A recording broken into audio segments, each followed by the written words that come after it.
तर नमस्कार मित्रांनो, आज आपण डिस्कस करूया हिस्ट्री 220 इथला जो पहिला पार्ट आहे पुस्तकाचा ब्रिटिश साम्राज्यवाद आणि भारत. तर याच्यामधला जो दुसरा चॅप्टर आहे ब्रिटिशांचे आर्थिक शोषणाचे धोरण, तर याबद्दल पूर्ण पुस्तकातली लाईन टू लाईन डिस्कस करूया. तर मी ते पूर्ण बुकच वाचून दाखवणार किंवा तिचे पॉईंट पण समजून सांगणार मेन. तर सुरुवात करूया. तर ब्रिटिशांचे आर्थिक शोषणाचे धोरण, त्याचे उद्दिष्ट काय होते? ब्रिटिशांनी भारतावर वर्चस्व मिळवल्यामुळे भारताला राजकीय पारतंत्र्य तर आलेच, पण भारताची आर्थिक दुर्वस्थाही ओढवली. म्हणजे भारत पारतंत्र्यात गेला पण त्याचे आर्थिक परिणाम पण झाले काही. तर ब्रिटिशांचे आव्हान हे केवळ राजकीय नव्हते, तर ते प्रामुख्याने आर्थिक होते. भारताचे आर्थिक शोषण करण्याच्या ब्रिटिशांच्या धोरणाचा अभ्यास केला की या गोष्टीचा प्रत्यय येईल. म्हणजे आपल्याला माहित होईल, या घटकाच्या अभ्यासानंतर आपल्याला काय कळेल. तर आर्थिक शोषण म्हणजे काय ते सांगता येईल, ब्रिटिशांचे आर्थिक शोषणाचे धोरण कसे होते ते पण सांगता येईल, आणि हे धोरण ज्या अर्थव्यवस्थेचा भाग होते त्या वसाहतवादी अर्थव्यवस्थेच्या 3 अवस्थांचे विवरण करता येईल. तर वसाहतवादी अर्थव्यवस्थेच्या 3 अवस्था बघू. शोषणाच्या या धोरणाचे भारतावरील परिणाम सांगता येईल. तर आर्थिक शोषणाचे परिणाम कोणते झाले? आर्थिक धोरण, तर हे परीक्षेच्या दृष्टीने इम्पॉर्टंट असणार आहे. तर याची प्रास्ताविक सुरू करूया. तर प्राचीन काळापासून भारतावर अनेक आक्रमणे होत राहिली. प्राचीन काळात पर्शियन व ग्रीक राज्यकर्त्यांनी आक्रमणे केली. सिकंदराच्या आक्रमणाच्या कथा तर ऐकलेल्याच आहोत आपण. तर मध्ययुगात मुस्लिम आक्रमणे सुरू झाली. भारताची लूट करून परतणाऱ्या मुस्लिम आक्रमकांच्या आरंभीच्या लाटेनंतर काही आक्रमक मात्र भारतात स्थायिक झाले. त्यांनी येथे राज्य केले. सुलतानशाही आणि मुघलशाहीचा कालखंड भारताच्या इतिहासात प्रसिद्ध आहे. म्हणजे काही आले, ते काहींनी युद्ध केले, भारतात आले, लूट नेली, पण काही जे राज्यकर्ते होते ते भारतातच स्थिरावले. ते याच मातीचे झाले, मग इथंच राहिले. त्यांनी येथे राज्य केले. सुलतानशाही आणि मुघलशाहीचा कालखंड भारताच्या इतिहासात प्रसिद्ध आहे. हे आक्रमक भारताच्या समाजाचा व संस्कृतीचा भाग बनले. ते मिक्स झाले भारतीय संस्कृतीत. भारतीय संस्कृतीच्या विकासात यांचाही मोलाचा वाटा आहे. पोर्तुगीज खलाशी वास्को द गामा याने भारताकडे येण्याचा सागरी मार्ग शोधल्यानंतर युरोपीय लोक व्यापारासाठी भारतात येऊ लागले. पुढे युरोपीय लोकांच्या व्यापारी आकांक्षांना राजकीय रंग प्राप्त होऊ लागला. 1600 साली स्थापन झालेल्या ब्रिटिश ईस्ट इंडिया कंपनीने भारतातील व्यापारी व राजकीय वर्चस्वाच्या स्पर्धेत निर्णायक यश प्राप्त केले. तराजू तरवार तख्त अशा मार्गाने ब्रिटिश लोक भारताचे राज्यकर्ते बनले. इतर युरोपीय लोकांची काही छोटी सत्ता केंद्रे पोर्तुगीजांचे, जसे उदाहरण बघलं तर पोर्तुगीजांचे गोवा, फ्रेंचांचे पॉंडिचेरी तर वगळता, तर युरोपीय लोकांची काही छोटी सत्ता केंद्रे वगळता उर्वरित भारत खंडावर ब्रिटिशांचा राजकीय अंमल प्रस्थापित झाला. ब्रिटिश राज्यकर्त्यांनी भारताचे प्रचंड आर्थिक शोषण केले.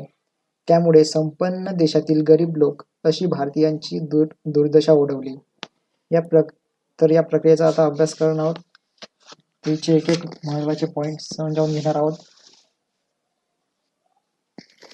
तर विश्वविवेचन मध्ये आपण पहिला पॉइंट बघू, ब्रिटिश पूर्व आणि ब्रिटिश आक्रमकांमधील फरक. म्हणजे ब्रिटिशांच्या अगोदर जे आक्रमण झाले आणि ब्रिटिश आले त्यांच्यामधला फरक का होता. तर ब्रिटिश एवढी संपत्ती लुटून आपल्या मायदेशात गेले, आपल्या देशात परत गेले, आणि जे ब्रिटिशांच्या पूर्वीचे जे होते मुघल, ते भारतातच राहिले, ते या मातीचे झाले. मग तर पूर्ण पॉइंट टू पॉइंट वाचूया. भारतात आलेले ब्रिटिश पूर्व आक्रमक आणि ब्रिटिश आक्रमक यांच्यात मूलभूत स्वरूपाचा फरक होता. कार्ल मार्क्स या महान तत्ववेत्याने या फरकाचे विश्लेषण केलेले आहे. मध्ययुगीन मुस्लिम आक्रमक अखेर भारतीय मातीचाच भाग बनले, पण ब्रिटिश आक्रमक मात्र कायम परकीयच राहिले. ब्रिटिश पूर्व मुस्लिम आक्रमकांनी भारतावर राजकीय विजय मिळवला, पण प्रत्यक्षात जीत लोकांच्या संस्कृतीने मात्र या जित्यांना आपल्यात सामावून घेतले. ब्रिटिशपूर्व आक्रमकांनी भारतात राजकीय सत्तांतर घडवून आणले, पण भारतीय अर्थव्यवस्थेवर आघात केला नाही. स्वयंपूर्ण ग्रामव्यवस्था हे मध्ययुगीन भारतीय अर्थव्यवस्थेचे मूलभूत वैशिष्ट्य होते. शेती हा प्रमुख व्यवसाय होता. गावाची अन्नधान्याची गरज गावातील शेतीतूनच पूर्ण होत असे. शेती व इतर उद्योग यांच्यात असा मेळ होता की इतर वस्तूंबाबतच्या गावाच्या गरजा सुद्धा गावातच भागत असत. एक तर शेतकरी स्वतःच फावल्या वेळात कारागिरीचा जोडधंदा करत असे, तसेच गावचे कसबी कारागीरही धान्याच्या मोबदल्यात गावाला वस्तू पुरवत असत. शेतजमिनीवर गावाची सामुदायिक मालकी असे, म्हणजे कोण्या एका व्यक्तीची जमीन नव्हती पूर्ण, तर ती गावाची सामुदायिक मालकी असे. आणि जो राज्याला कर पण देत राजाला, तो सामुदायिक देत, पर्टिक्युलर एक व्यक्ती देत नसे. तर तिथे खाजगी मालकी नव्हती. भारतातही सरंजामशाही असली तरी जमिनीवरील खाजगी मालकीच्या अभावामुळे युरोपीय सरंजामशाहीपेक्षा तिचे स्वरूप भिन्न होते. चार्ल्स मेटकाफ यांनी वर्णन केल्याप्रमाणे त्यांनी असं वर्णन केलं आहे की भारतीय खेडी म्हणजे जणू छोटी आणि स्वायत्त गणराज्यच होती. राजघराणी बदलत गेली, क्रांतीचे चक्र फिरत गेले, हिंदू, पठाण, मुघल, मराठे, शीख, इंग्रज असे सत्ताधारी बदलत गेले, पण भारतीय खेडी मात्र जशीच्या तशीच राहिली. अर्थात मेटकाफने उल्लेख केलेल्या राज्यकर्त्यांपैकी इंग्रज राज्यकर्त्यांच्या काळात मात्र खेड्यांमधील बदल सुरू झाला. भारतातील स्वयंपूर्ण ग्रामजीवनावर आघात झाला. आर्थिक जीवनाची पारंपरिक घडी विस्कटली. ब्रिटिशपूर्व राज्यकर्त्यांनी अर्थव्यवस्थेवर आघात केला नव्हता. ब्रिटिशांनी शोषलेल्या पैशाचा प्रवाह मात्र इंग्लंडमध्ये जाऊन तेथील अर्थव्यवस्थेचे पोषण करू लागला. म्हणजे आपल्या भारतातली संपत्ती ब्रिटनकडे वळली. आणि हा जो सिद्धांत मानला ड्रेन ऑफ वेल्थ, तर मध्ययुगीन आक्रमकांनी संपत्ती लुटली खरी, पण ब्रिटिशांनी संपत्ती लुटताना संपत्ती निर्माण करण्याची, भारतीयांची साधने नष्ट करण्यावर सुद्धा भर दिला. ब्रिटिशांचे भारतावरील प्रभुत्व हे आधुनिक भांडवलशाही राष्ट्राने मध्ययुगीन सरंजामशाही राष्ट्रावर मिळवलेले प्रभुत्व होते. साहजिकच प्रगत जेत्यांनी म्हणजेच ब्रिटिशांनी अप्रगत जितांवर म्हणजे प्रगत ब्रिटिशांनी भारतीयांवर जे आर्थिक बदल लादले, त्यामुळे भारताच्या अर्थव्यवस्थेला नवे रूप प्राप्त झाले. हे रूप प्रामुख्याने ब्रिटिशांच्या हितसंबंधांना अनुकूल आणि भारतीयांच्या हिताला प्रतिकूल होते. विचारी भारतीयांना जसजशी आर्थिक शोषणाच्या या ब्रिटिश धोरणाची जाणीव होऊ लागली, तसतसा भारताच्या राष्ट्रीय जागृतीचा विकास घडत गेला. तर दुसरा पॉइंट बघूया, शोषक अर्थव्यवस्थेच्या 3 अवस्था. तर त्या 3 अवस्था कोणत्या? तर पहिली आहे वाणिज्यवादी अवस्था, दुसरी आहे खुल्या व्यापाराची अवस्था, तिसरी आहे आर्थिक साम्राज्यवादाची अवस्था. तर इन्फॉर्मेशन बघूया शोषक अर्थव्यवस्थेच्या 3 अवस्थाबद्दल. ईस्ट इंडिया कंपनीची 1600 साली स्थापना झाली. तेव्हाचे ब्रिटिश आणि 1947 साली भारत सोडून जाणारे ब्रिटिश यांच्यात फरक होता. या काळात खुद्द ब्रिटिश समाजाचा चेहरा मोहरा बदलत गेला. राज्यव्यवस्था व अर्थव्यवस्था विकसित होत गेली. या बदलांबरोबरच आर्थिक शोषणाचे स्वरूप बदलत गेले. हे शोषण तीव्र होत गेले. भारतीयांची या शोषणाविरुद्धची प्रतिक्रियाही बदलत गेली, तीव्र बनत गेली. इंग्लंड हे एक प्रगत व्यापारी राष्ट्र होते. युरोपीय राष्ट्रांच्या वसाहतवादाच्या स्पर्धेत इंग्लंड आघाडीवर होते. 17व्या-18व्या शतकात इंग्लंडने अनेक वसाहती मिळवल्या आणि आपला व्यापार संपन्न बनवला. आयातीपेक्षा निर्यातीला व त्याद्वारे होणाऱ्या नफ्याला महत्त्व देणारे वाणिज्यिक तत्त्वज्ञान इंग्लंडमध्ये विकसित झाले.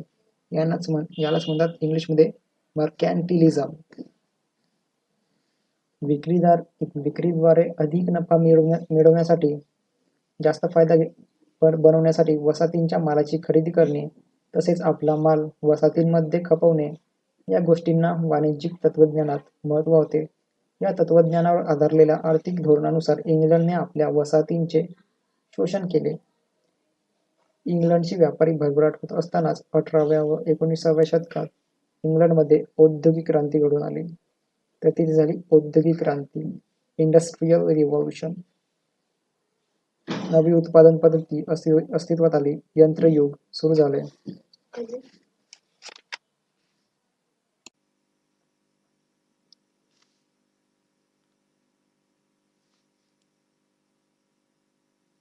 तर इंग्लंडची व्यापारी भरभराट होत असतानाच 18व्या व 19व्या शतकात इंग्लंडमध्ये औद्योगिक क्रांती घडून आली. नवी उत्पादन पद्धती अस्तित्वात आली, यंत्रयुग सुरू झाले, कारखाना पद्धत विकसित झाली, प्रचंड प्रमाणावरील उत्पादन सुरू झाले. बाष्पशक्ती व विद्युत शक्तीच्या वापरामुळे हे शक्य झाले. औद्योगिक क्रांती ही केवळ एका देशाची क्रांती नव्हे, तर एका अर्थाने जगाची क्रांती होती. इंग्लंडमध्ये तिचा प्रभाव प्रारंभ झाला. साहजिकच औद्योगिक प्रगती, आर्थिक संपन्नता आणि लष्करी सामर्थ्य यांसाठी इंग्लंड ओळखले जाऊ लागले. औद्योगिक प्रगतीमुळे इंग्लंडचे वर्णन जगाचा कारखाना म्हणजेच वर्कशॉप ऑफ द वर्ल्ड असे केले जाऊ लागले. तर इंग्लंडचे वर्णन जगाचा कारखाना असे केले जाऊ लागले. इंग्लंडमध्ये औद्योगिक भांडवलशाही स्थिरावली. तर इंग्लंडमध्ये औद्योगिक भांडवलशाही स्थिरावली. औद्योगिक उत्पादनात ही जी क्रांतिकारक वाढ झाली, त्यामुळे इंग्लंडच्या आणि औद्योगिकदृष्ट्या प्रगत अशा पाश्चिमात्य राष्ट्रांच्या आर्थिक गरजा वाढल्या. मोठे उद्योग उभारण्यासाठी प्रचंड भांडवल आवश्यक होते. नव्या यंत्रांची राक्षसी भूक शमवण्यासाठी मुबलक आणि स्वस्त दरातील कच्च्या मालाची गरज होती. देशात अपुरा पडणारा हा माल बाहेरून मिळवायला हवा होता. देशाची गरज भागवूनही उत्पादनाचे प्रचंड साठे शिल्लक उरत असत. ते खपवल्याशिवाय अपेक्षित नफा मिळाला नसता. यासाठी हुकमी अशा परकीय बाजारपेठांची आवश्यकता होती.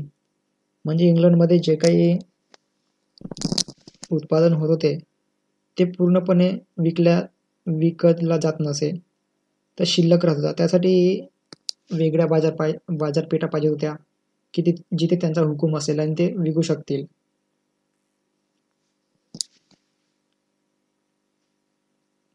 औद्योगिक क्रांती जसजशी स्थिरावली तसतसे देशात गुंतवलेल्या भांडवलापासून मिळणाऱ्या नफ्याचे प्रमाण देशांतर्गत स्पर्धेमुळे घटू लागले. त्यामुळे प्रगत व स्पर्धायुक्त वातावरणात भांडवल गुंतवण्यापेक्षा जेथे औद्योगिक विकास व स्पर्धा नगण्य आहे अशा वसाहतींमध्ये हे अतिरिक्त भांडवल गुंतवणे किफायतशीर ठरणार होते. या सर्व गरजांच्या परिपूर्ततेसाठी वसाहतींवरील पकड घट्ट केली गेली. अधिक सातत्याने व पद्धतशीर शोषण करण्याचे धोरण आखले गेले. भारत इंग्लंडच्या या धोरणाचा फार मोठा बळी ठरला.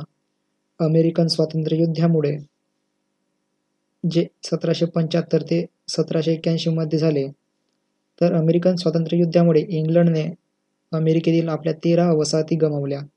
त्यामुळे तर इंग्लंडने भारतावरील पकड अधिकच दृढ केली. भारत ही इंग्लंडच्या अफाट साम्राज्यातील सर्वात किफायतशीर वसाहत होती. म्हणजे सर्वात जास्त फायदा भारतामधून मिळत होता. ब्रिटिश राजकुमुटातील सर्वात तेजस्वी हिरा असे भारताचे वर्णन केले जात असे. तर ब्रिटिश राजमुकुटातील सर्वात तेजस्वी हिरा असे भारताचे वर्णन केले जात असे. भारताच्या शोषणातून ब्रिटिश उद्योगधंद्यांना भांडवलाचा पुरवठा होऊ लागला. भारतातून कच्च्या मालाचा पुरवठाही होत असे. भारतावरील राजकीय वर्चस्वामुळे हा माल स्वस्त दरात हडप करता येत असे. ब्रिटिश उद्योगधंद्यांनी उत्पादित केलेला पक्का माल खपवण्यासाठी भारत ही मोठी आणि हुकुमी बाजारपेठ बनली.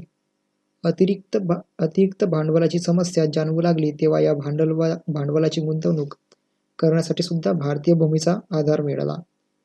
ही सारी पार्श्वभूमी लक्षात घेतली की ब्रिटिशांनी भारताच्या पद्धतशीर शोषणाचे धोरण का अंगीकारले हे लक्षात येते. ते कसे विकसित होत गेले हे समजण्यासाठी भारतातील वसाहतीक अर्थव्यवस्थेच्या 3 अवस्था लक्षात घेणे आवश्यक आहे. तर रजनीपाम दत्त यांनी इंडिया टुडे या त्यांच्या ग्रंथात मांडलेली ही वर्गवारी बरीचशी ग्राह्य मानली जाते. तर रजनीपाम दत्त यांची इंडिया टुडे ही 1940 चा ग्रंथ आहे. 1940मध्ये लिहिल्या गेल्या.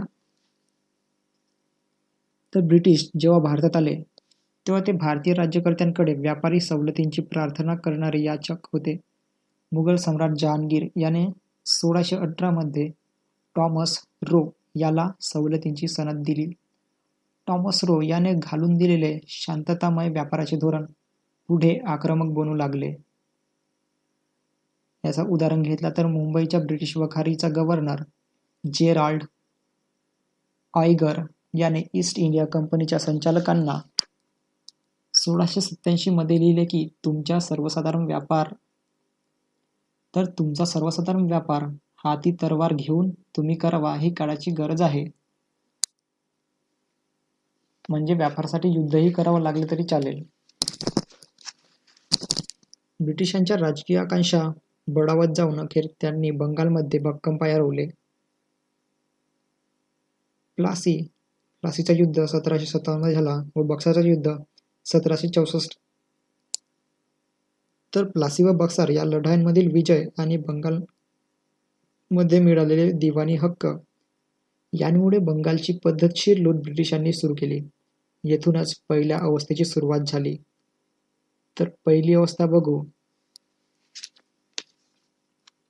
शोषक अर्थव्यवस्थेच्या 3 अवस्था: वाणिज्यवादी अवस्था, खुल्या व्यापाराची अवस्था आणि आर्थिक साम्राज्यवादाची अवस्था. तर पहिली बघू वाणिज्यवादी अवस्था, जी आहे 1757 ते 1813 एवढा याचा काळ आहे. 1813मध्ये कंपनीची मोनोपाली जे मक्तेदारी होती ती संपुष्टात आली. 1757 ते 1813 ही आहे वाणिज्यवादी अवस्था. इतकी काळ राहिली. तर भारताशी व्यापारी संबंध प्रस्थापित केल्यावर ब्रिटिशांना प्रथम भारताशी समान पातळीवर व्यापार करावा लागत असे. भारतीय मालाची किंमत सोन्या चांदीच्या रूपाने मोजावी लागत असे. परंतु बंगालमध्ये ब्रिटिशांना दिवाणी हक्क मिळाल्यावर हे चित्र बदलले.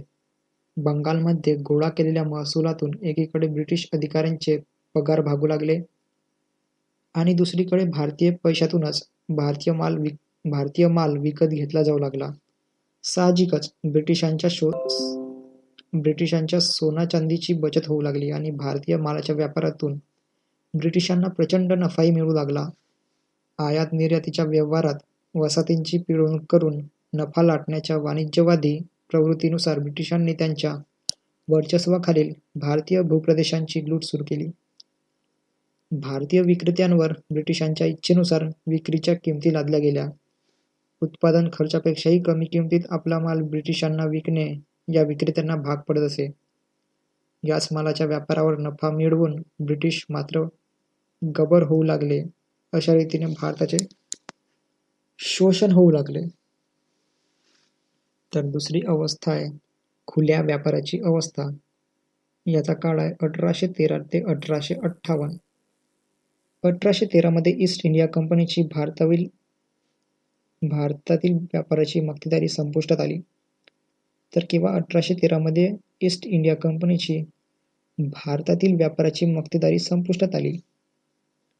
त्यामुळे ब्रिटिश भांडवलदार व व्यापाऱ्यांना व्यापारासाठी भारत अधिकच खुला झाला. इंग्लंडमधील औद्योगिक क्रांती या वेळपर्यंत चांगलीच प्रगतीपथावर पोहोचली होती. इंग्लंडचे आर्थिक धोरण ब्रिटिश उद्योगधंद्यांच्या विकासाला मुक्त अवसर देणारे होते. या उद्योगधंद्यासाठी लागणारा स्वस्त व मुबलक कच्चा माल भारतातून इंग्लंडमध्ये नेण्यात येऊ लागला आणि इंग्लंडमधला पक्का माल भारतीय बाजारपेठांमध्ये खपवला जाऊ लागला. तर याचं उदाहरण देता येईल. भारतातील कापूस मँचेस्टरच्या कापड गिरण्यांना पुरवला जात असे आणि कापड गिरण्यांमधील कापड भारतात विकले जात असे. इथे एक इम्पॉर्टंट आहे, मँचेस्टर कापडावरूनच मांजरपाट हा शब्द मराठीत रूढ झाला आहे. तर अशा पद्धतीने आता दुहेरी पद्धतीचे शोषण केले जाऊ लागले. तिसरी अवस्था आहे आर्थिक साम्राज्यवादाची अवस्था. आर्थिक साम्राज्यवादाची अवस्था जी आहे 1858च्या पुढं. 1858 मध्ये इंग्लंडची भारतावरील पकड अधिकच दृढ झाली. 1857 चा उठाव दडपून टाकून ब्रिटिश राजसत्तेचा प्रत्यक्ष ताबा भारतावर निर्माण करण्यात आला. कंपनीचे राज्य संपले आणि इंग्लंडच्या राणीचे राज्य भारतात सुरू झाले. या सुमारास इंग्लंडमधल्या औद्योगिक क्रांतीचा पहिला टप्पा संपला होता. ब्रिटिशांचे अतिरिक्त भांडवल इंग्लंडऐवजी भारतात गुंतवल्यामुळे अधिक नफा मिळणारा होता. स्पर्धा कमी असल्याने उद्योगाच्या विकासाला भरपूर वाव होता. तसेच भारतात मजुरीचे दर कमी असल्यामुळे नफ्याचे प्रमाण वाढणार होते. त्यामुळे भांडवल गुंतवणूक अधिक किफायतशीर ठरणार होती. 1853 मध्ये भारतात रेल्वे सुरू झाली. रेल्वेचे वाढते जाळे आणि दळणवळणाची आधुनिक साधने यांचा लाभही ब्रिटिश राज्यकर्त्यांना झाला.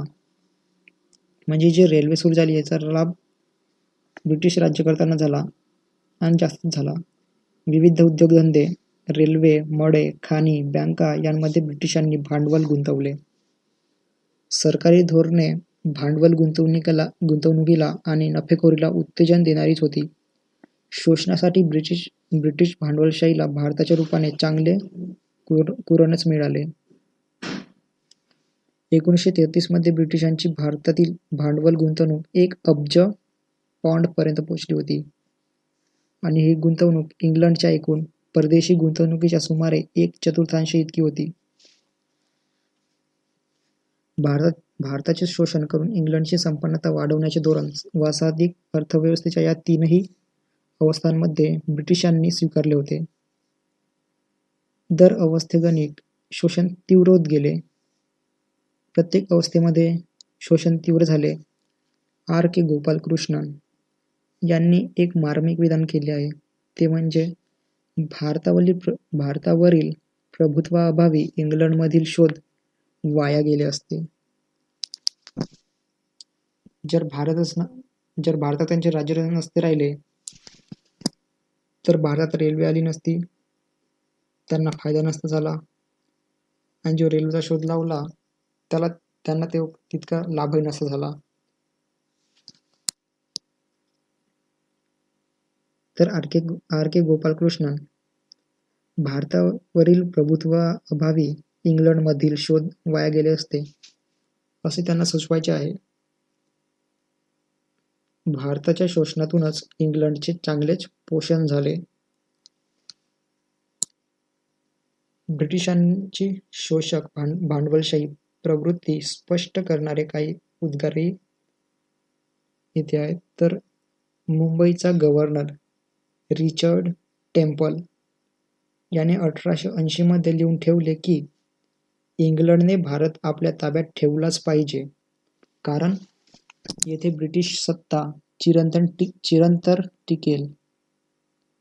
या आशावादावर विसंबून ब्रिटिश भांडवल मोठ्या प्रमाणावर या देशात गुंतवले गेले आहे, असं रिचर्ड टेम्पल याने लिहून ठेवले आहे. 1899 ते 1905 या काळातील ब्रिटिश व्हाईसरॉय लॉर्ड कर्झन याने असे लिहिले की भारत हा आपल्या साम्राज्याचा केंद्रबिंदू आहे. आपल्या वसाहतीतील दुसरी एखादी वसाहत गमावली तरी आपले साम्राज्य चालू राहील, परंतु भारत गमावला तर मात्र आपल्या साम्राज्याचा सूर्य मावळलेला असेल. याच कर्झनने 1903 मध्ये आपल्या भाषणात भारतातील काही ब्रिटिश खानमालकांना असा कानमंत्र दिला की माझी जबाबदारी प्रशासनात आहे तर तुमची शोषणात आहे. पण एकाच प्रश्नाच्या आणि एकाच कर्तव्याच्या या दोन बाजू आहेत.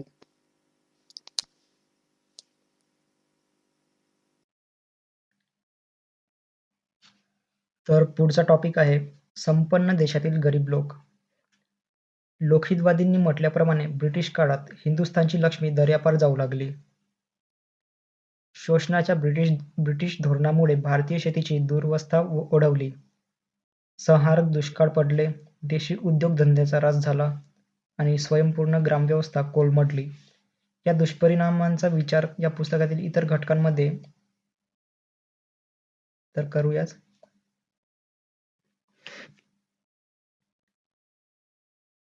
तर प्रामुख्याने दारिद्र्याच्या समस्येचा विचार इथे करणार आहोत. तर भारतातील दारिद्र्य निसर्गत नसून निसर्गदत्त नसून मनुष्य निर्मित आहे.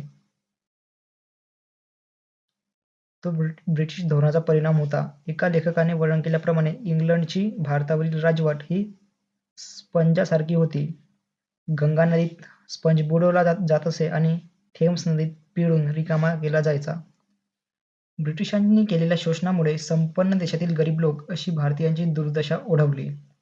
भारताच्या राष्ट्रीय उत्पन्नाबाबतचे काही अभ्यास या दारिद्र्यावर प्रकाश टाकतात. तर भारताच्या दरडोई उत्पन्नाविषयी निष्कर्ष.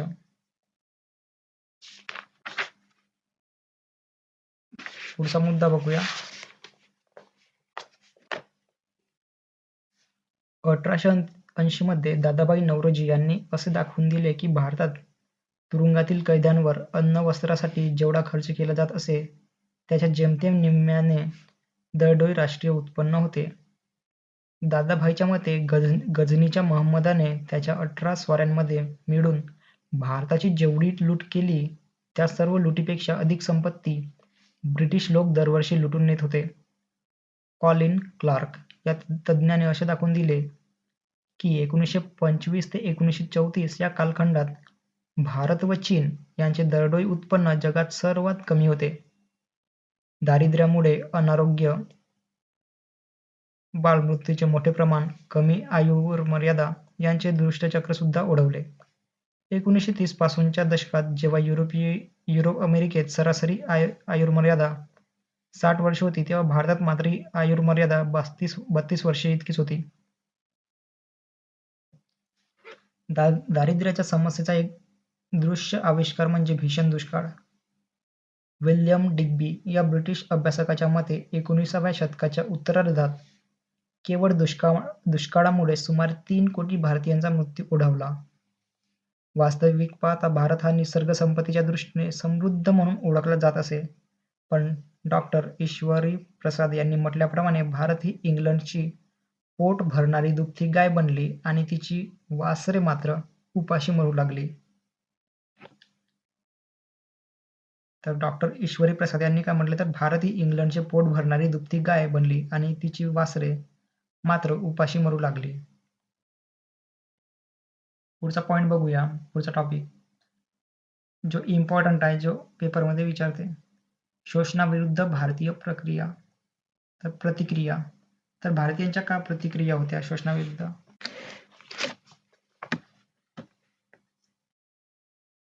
ब्रिटिशांची शोषक धोरणाची जाणीव भारतातील काही विचारवंतांना होऊ लागली. या शोषणाविरुद्ध त्यांनी विचार मांडले. त्या विचारांनी जागृतीला चालना दिली. भारतातील आर्थिक राष्ट्रवादी विचारांची पद्धतशीर मांडणी प्रथम दादाभाई नौरोजी यांनी केली. त्यांनी पॉवर्टी ऑफ इंडिया हे दादाभाईंचे निबंध वजा पुस्तक 1876 मध्ये प्रसिद्ध झाले.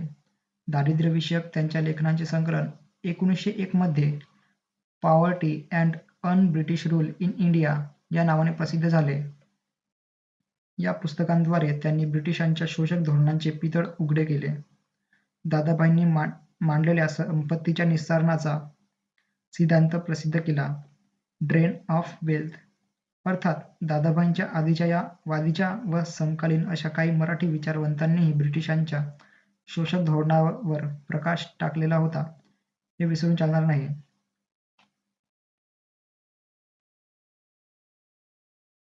म्हणजे मराठी विचारवंतांनी त्याच्यावर अभ्यास केला होता.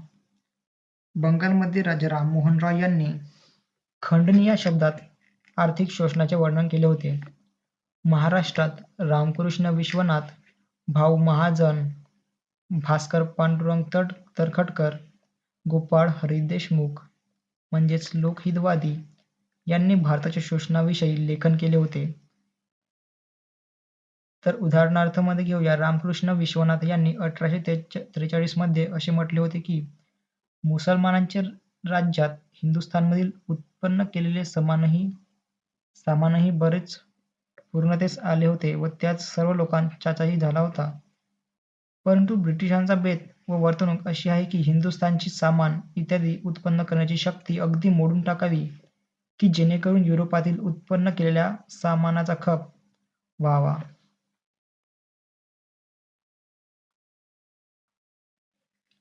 लोकहितवादींनी 1848 ते 1850 या काळात प्रभाकर या साप्ताहिकात प्रसिद्ध झालेल्या त्यांच्या शतपत्रामध्ये व लक्षविज्ञान 1849 या ग्रंथातही आर्थिक विवेचन केले. 1876 मध्ये प्रसिद्ध झालेल्या त्यांच्या ग्रंथाचे शीर्षक होते हिंदुस्थानात दारिद्र्य येण्याची कारणे आणि त्यांचा परिहार व व्यापाराविषयी विचार. हा ग्रंथ त्यांनी दादाभाईंच्या पॉवर्टी ऑफ इंडियाच्या आधारे लिहिला असा गैरसमज रूढ होता. परंतु प्राध्यापक रमेश पानसे यांनी तो साधार खोडून टाकला आहे. थोडक्यात तर दादाभाईंच्याही आधी महाराष्ट्रात आर्थिक परिस्थितीचे विश्लेषण सुरू झाले होते. या पार्श्वभूमीवर पुढे दादाभाई नौरोजी, न्यायमूर्ती गोविंद रानडे व रमेशचंद्र दत्त यांनी जे विचार मांडले त्यामुळे भारताच्या आर्थिक राष्ट्रवादाला चालना मिळाली. न्यायाधीश रानडे यांना तर भारतीय अर्थशास्त्राचे जनक मानले जाते. गणेश वासुदेव जोशी म्हणजेच सार्वजनिक काका, भोलानाथ चंद्र वासुदेव, जी. सुब्रमण्यम अय्यर, गोपाळ कृष्ण गोखले, पृथ्वीशचंद्र राय इत्यादींनीही आर्थिक विचार मांडले. या साऱ्या विचारमंथनाला टिळक प्रभृती जहाल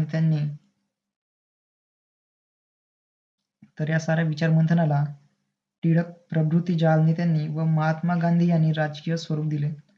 भारताच्या स्वातंत्र्य आंदोलनाशी आर्थिक घटक किती निगडीत होते याचे एक महत्त्वपूर्ण उदाहरण आहे. स्वदेशी चळवळीचा अभ्यास आपण शालेय जीवनापासून करत आलो आहोत.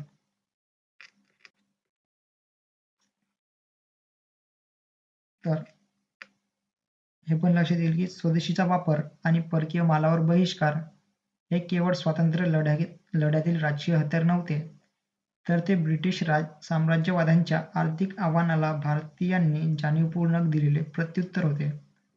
चरख्यातून क्रांती घडेल असे महात्मा गांधींना वाटत होते. तर त्यांना असे वाटत होते ते यामुळेच